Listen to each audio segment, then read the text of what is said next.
दरम्यान मराठा आरक्षणासाठीच्या सगळे सोयरे कायद्याची अंमलबजावणी झाल्याशिवाय आंदोलन मागे घेणार नाही।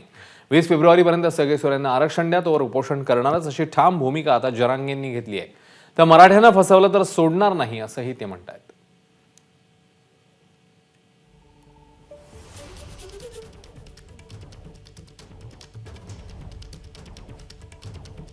याला दुसरी बाजू अशी, ज्यांच्या कुणबी नोंदी सापडल्या आणि ज्यांच्या सापडल्या नाहीत त्यांच्यासाठी सगळ्या सोयऱ्यांचा कायदा आहे। अधिसूचनाही मुख्यमंत्री साहेबांना लक्षात ठेवावं आणि लक्षात घ्यावं सुद्धा।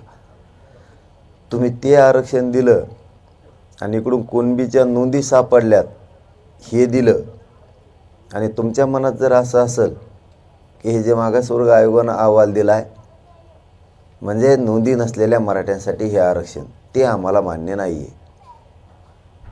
तीनही बाजूनं मराठ्यांचाच फायदा होईल या भूमिकेत आम्ही आहेत। ज्यांना ते घ्यायचं ते त्यांनी घ्यावं, परंतु ज्यांच्या कुणबी नोंदी सापडल्यात आणि ज्यांच्या सापडल्या नाहीत त्यांच्यासाठी सगळा सोयरा कायदा आहे, त्याची मुख्यमंत्री साहेबांना अंमलबजावणी करावीच लागणार आहे, त्याशिवाय आंदोलन थांबत नसतं।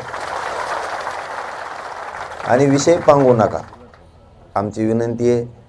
आणखीनही मराठ्यांना विश्वास आहे, शिंदे साहेब आणि फडणवीस साहेब मराठ्यांना आरक्षण देणार, ती विश्वास गमू देऊ नका।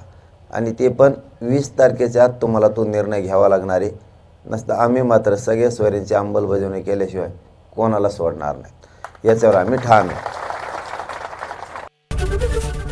एबीपी माझा, उघडा डोळे बघा नीट।